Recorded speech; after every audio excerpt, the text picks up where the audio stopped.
Bom dia a todos, bom dia a todas.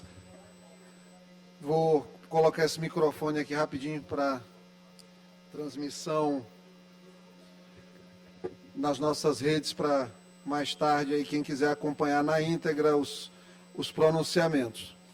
Inicialmente, nós temos que falar, ainda tratando da pauta do esporte, na semana que iniciou, e tivemos um jogo do Moto com o Maranhão Atlético Clube, permanece a questão do problema dos jovens, dos adolescentes e das crianças, deputada Luiz, subindo na parte mais alta do Castelão, cerca de 25, 30 metros de altura, para soltarem pipas no momento dos jogos. Primeiro, ninguém é contra o esporte, a atividade lúdica, que remonta aí à infância da maioria dos que aqui estão, de soltar pipa. Mas nós temos problema quando soltar pipa envolve um ambiente arriscado, quando soltar pipa continua utilizando cerol, que é um material proibido para isso, e nós temos o problema quando soltar pipa acontece no momento do jogo e a partida, por vezes, tem que ser interrompida porque pipas caem no campo e precisam ser retiradas. Essa é uma situação muito antiga e não é possível que uma ação coordenada da SEDEL, da Polícia Militar, do Corpo de Bombeiros, não consiga resolver. A gente vai empurrando as coisas e aí só consegue dar uma dimensão a elas no momento que vira tragédia. Eu pergunto, nós vamos esperar acontecer a tragédia, uma criança cair, morrer, um pai, uma mãe, uma avó, os amigos da criança, todo mundo ficar triste, decepcionado, o Estado do Maranhão ser processado num valor alto por conta disso, porque fazer a segurança patrimonial de um bem público como Castelão é dever de todas essas instituições que estão aí responsáveis pelo Castelão. Peço esse cuidado, gostaria de informar isso ao governador, é importante, acredito que ele não esteja sabendo disso, já informei todos os outros responsáveis a respeito disso, desde a gestão passada, confesso que não conversei ainda com o Coronel Emerson a respeito, mas isso é dever da SEDEL. Meu amigo Naldi precisa dar uma atenção a isso, porque coisas ruins irão acontecer. E ainda há a possibilidade de contato dessas pipas com a rede elétrica. É outra maneira das crianças, os jovens ali morrerem. Nós vamos esperar? Eu espero que não. Eu tenho certeza que há de sensibilizar o governo para, no momento, inclusive, de quando acontecerem as partidas, nós tenhamos ali uma ronda policial fazendo uma averiguação prévia do jogo naquela área mais alta do Castelão, na cúpula do estádio. Então, fica esse pedido, fica esse apelo. Ainda tratando de esporte, a gente sabe das dificuldades aqui, orçamentárias. Este deputado não é o tipo de deputado que sobe para ficar vociferando sem dados, sem números, sem conhecimento. Prefeitura de São Luís, ano passado, comemorou o fato de ter se transformado num CAPAG-A, em termos de capacidade de investimento.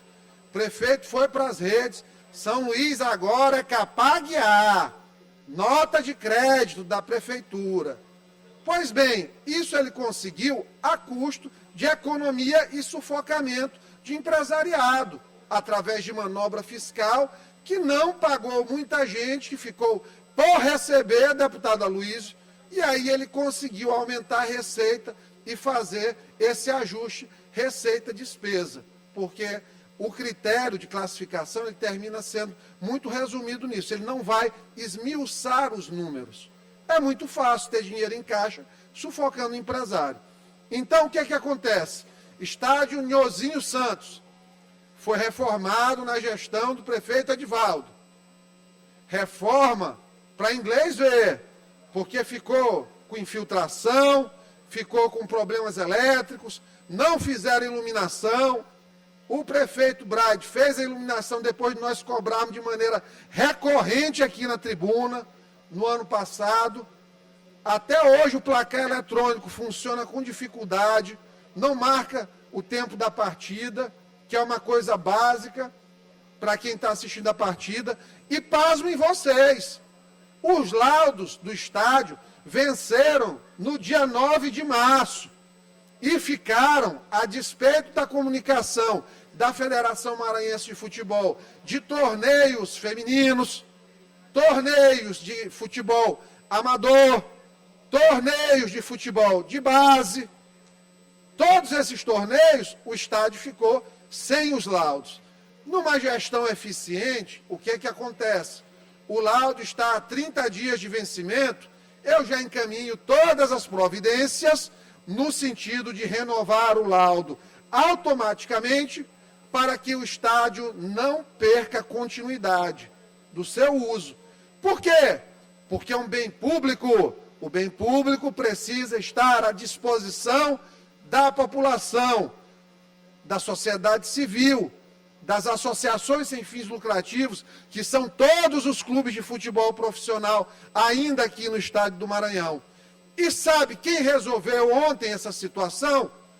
O papai aqui, 4h42 da tarde, não tinha laudo de Corpo de Bombeiros, fui atrás do comando do Corpo de Bombeiros, resolveu o laudo, o papai aqui foi falar com o Coronel Aritanã, porque Coronel Emerson estava em missão, foi emitida a autorização da polícia, e foi o papai aqui que conseguiu resolver as ART junto ao CREA em tempo recorde, para agora eles conseguirem estar a tempo. Porque sabe o que ia acontecer? Maremoto, o clássico, ia acontecer de portões fechados. Infelizmente, porque a federação, de maneira muito responsável, e isso precisa ser dito, e inclusive a federação está sendo vítima até de uma injustiça em relação a isso, porque não foi culpa dela, assim como às vezes os clubes também vão aí no bolo dizendo que nós somos desorganizados, quando o compromisso deveria ser da prefeitura. Culpado nessa história só tem a prefeitura. Mas, felizmente, tem o deputado Iglesias aí no esporte para dar o apoio para a prefeitura quando as equipes não conseguem fazer o que já deveriam ter feito. Então, fica esse pedido. O Castelão, hoje, é um estado oversized, é superdimensionado para o que a gente tem na cidade de São Luís, em termos de competição esportiva. A gente tem espetáculos aí, clássicos, com 2, 3 mil reais de público. Como esse público aí, do último maremoto, que foi a organização do MAC, que tinha mais de 3 mil pessoas, e o borderô ali foi estranho, aquele borderô, né? Nós não vamos arrumar confusão, porque nós estamos numa semana de clássico. Mas depois nós vamos ter que sentar para conversar os grandes times, para não ter esse tipo de situação dessa maneira absurda, como aconteceu no domingo.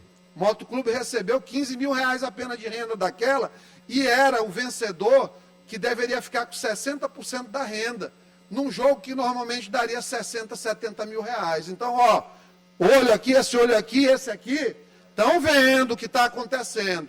Não pense que estão enganando, porque esse aqui sabe, conhece. Então fica isso aí em relação ao esporte.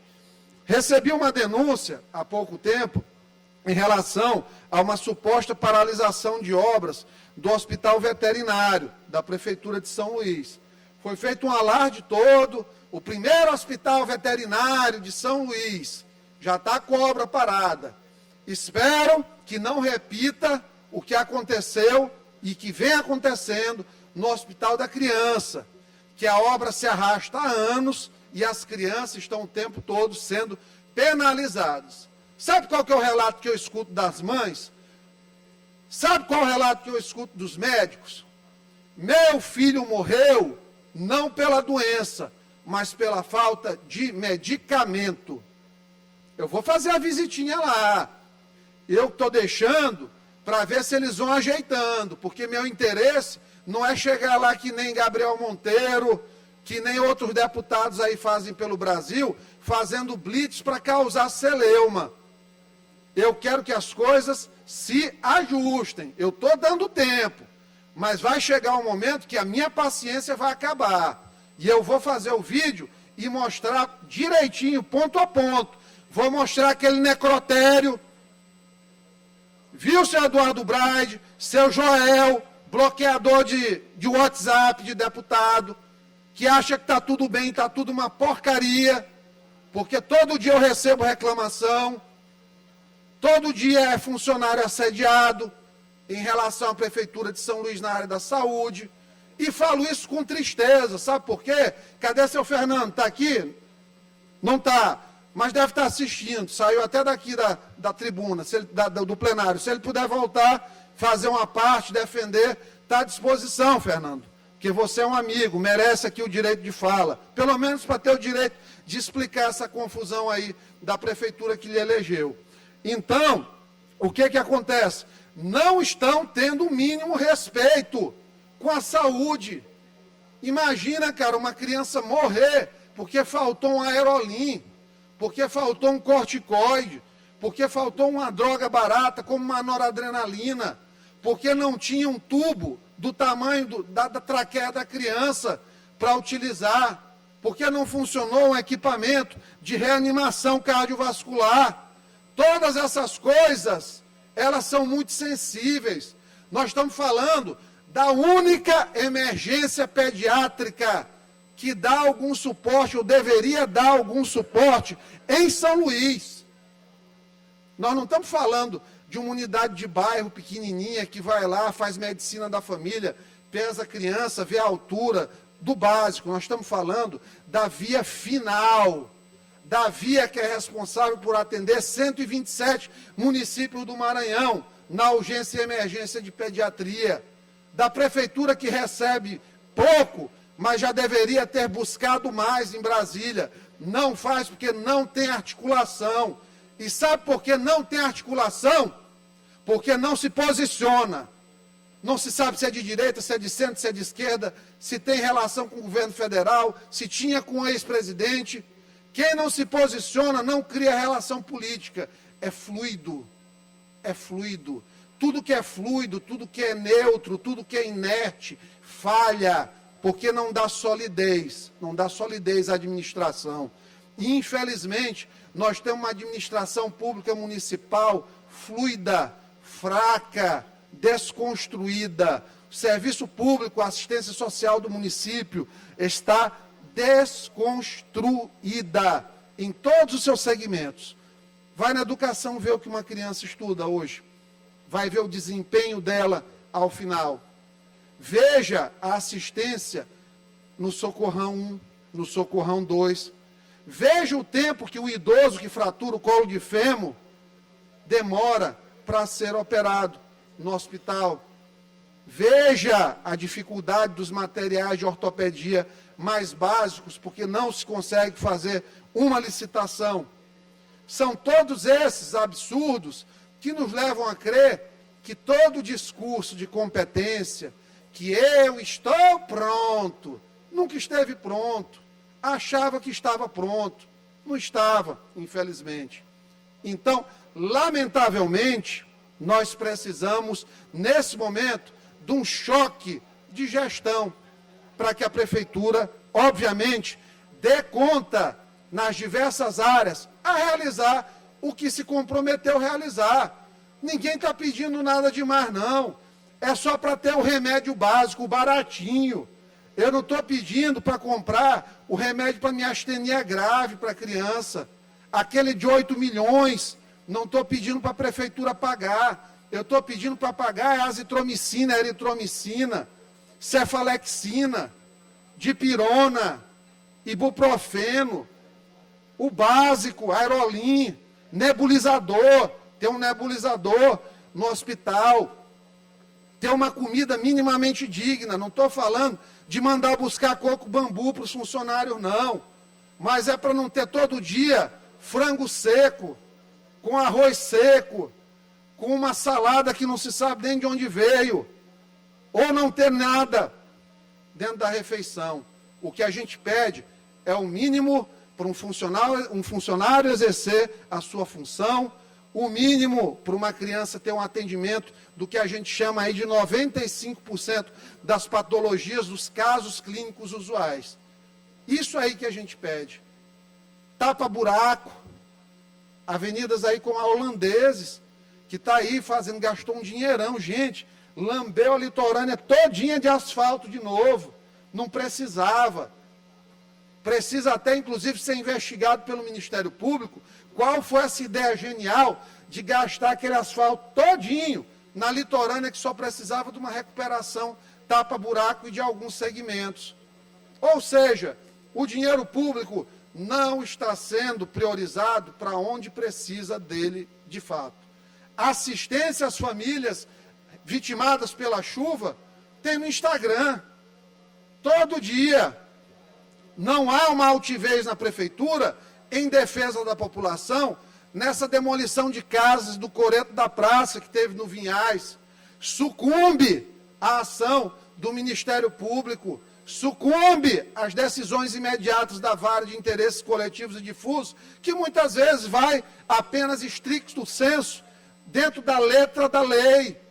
Mas existe por trás da lei necessidade de pessoas que é possível consensuar. Ocupações muito mais caóticas tem na cidade, e eu nunca vi ameaçarem derrubar a invasão que um hospital particular fez na Jerônimo de Albuquerque. Eu nunca vi. Por quê? Porque o peso, a mão pesada é sempre sobre os pequenos. Sempre sobre os pequenos. Mas quem acompanha esse mandato há 4 anos e 2 meses sabe que aqui tem quem defenda os pequenos na tribuna. Estou apurando, inclusive, uma prisão supostamente ilegal de uma militante de direita. Militante de direita, preciso frisar, ideologicamente de direita, que foi fazer uma viagem a Brasília e foi injustamente acusada de participação em atos terroristas e está presa aí, no Complexo Penitenciário São Luís, antiga Pedrinhas. Então, vamos encaminhar o caso para a Defensoria Pública investigar o que de fato aconteceu, do que essa pessoa está sendo acusada, para que a gente possa garantir a essa pessoa a liberdade. Trata-se de uma jovem evangélica, reputação ilibada, que não merece estar em uma cela com pessoas que delinquiram homicídios, latrocínios, tráfico de drogas. O que está acontecendo no Brasil é estranho e errado. E agora, a terceira parte aqui do pronunciamento, peço que projete a primeira imagem.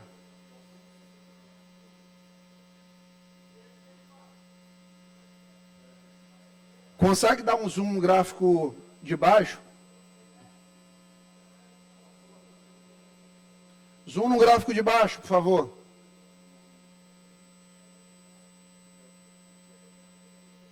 Vou falar aqui sobre a situação do cartório de Caxias, trazer novamente mais um pouquinho do que a gente está apurando, porque quanto mais cava, pronto. Vocês estão vendo ali. Esses gráficos eu construí extraindo a partir dos dados de arrecadação das serventias nos anos de 2020, 2021, 2022 e janeiro de 2023, que é o que tem disponível, dados públicos declarados. Baixa um pouquinho, por gentileza, porque o gráfico ali a ponta não aparece. Isso, perfeito. Se vocês olharem o primeiro gráfico, 2020, é o azul claro. Perceba que o faturamento dele é o mais baixo. O azul. Perceba que o faturamento dele é o mais baixo, o azul. O segundo gráfico é o amarelo-laranja, 2021. Perceba que ele já tem uma subida, porque já ali no segundo semestre de 2021, no pós-pandemia, os negócios começaram, mas a curva ela começa a ascender muito rapidamente.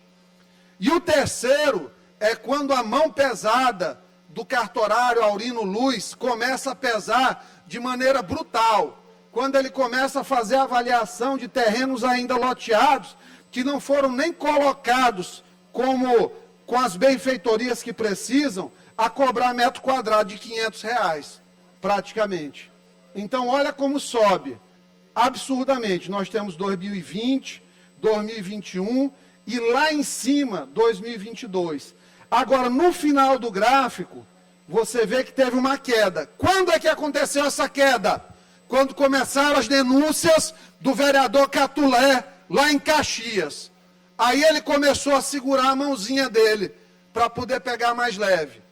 Perceba que esse gráfico, que tem aí mais de 85% de acurácia, foi feito inclusive por um programa estatístico chamado Stata, eu coloquei esses dados aí no final de semana, ele mostra numa curva polinomial que as variações são todas verdadeiras, com 85% de chance de estar certo. Então, o TJ, a presidência do TJ, a corregedoria do TJ, a presidência da comissão de concurso agora do TJ, que vai ter concurso para cartorário novamente, precisa estar atenta a quem vai utilizar as vagas de pessoa com deficiência. Coloca o gráfico de cima, por favor.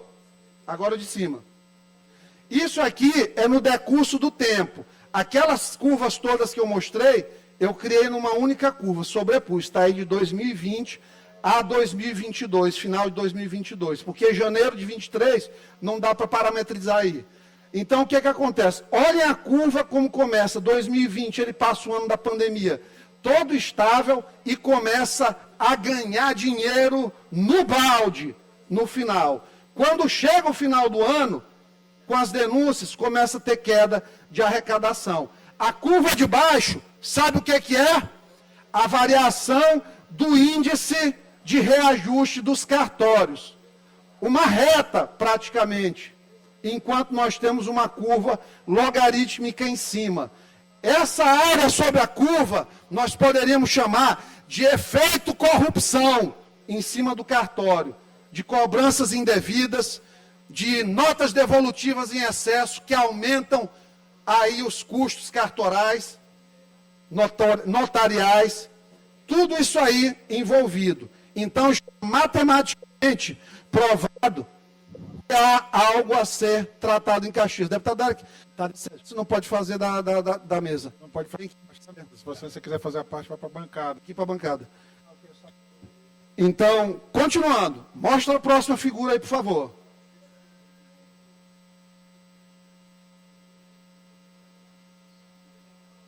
A próxima. Próxima. Amplia essa é a outra. Não, anterior mesmo. Amplia. Pronto. Amplia bem. Perfeito. O que é que está acontecendo lá em Caxias que explica essas coisas? Isso é o que está declarado. Vamos ao não declarado. Existe um instrumento jurídico chamado a uso capião administrativa. O que é isso? Uma pessoa chega ao cartório com uma justificativa e diz que merece ser dona daquele terreno. O que é que ele faz?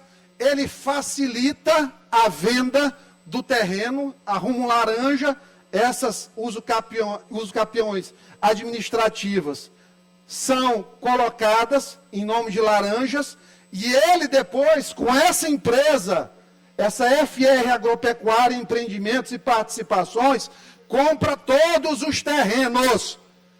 Todos os terrenos. Passa a próxima, por favor. Passa a próxima. A próxima. Olha o quadro societário aí da empresa. Mulher e filhas. Ele não poderia nem lavrar isso aí, mas ele coloca um escriturário.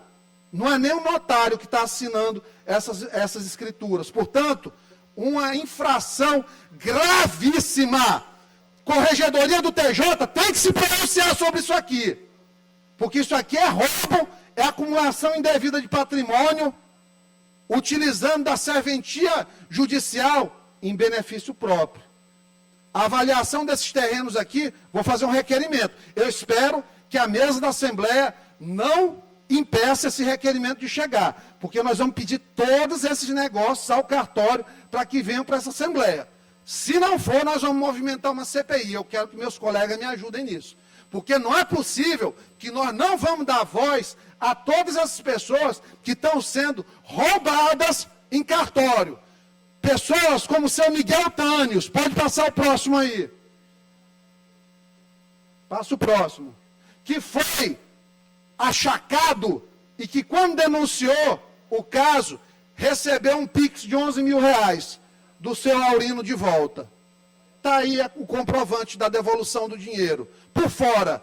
Ou seja, barra ao FERJ. Como é que um sujeito como esse, errado, tem um cartório como o de Caxias, e ainda é indicado para Aldeias Altas? O faturamento de Aldeias Altas já aumentou 60% depois que ele entrou. Pode bater os números do FERJ. Vamos deixar o cidadão e a cidadã ser roubado por cartório? Vamos deixar um dono de cartório se transformar num latifundiário, explorando as pessoas? Será que essa Assembleia e o Judiciário vão se omitir? Eu quero crer que não. Então eu peço aos colegas que todos nos ajudem na aprovação desse requerimento, para nós termos esses dados, porque o que está acontecendo aqui é um dos maiores esquemas de roubo legalizado nas barbas do Judiciário que já aconteceu nesse Maranhão. E só existe porque ele tem alguém lá dentro que dá proteção. E nós temos que descobrir quem é. Nós temos que descobrir quem é.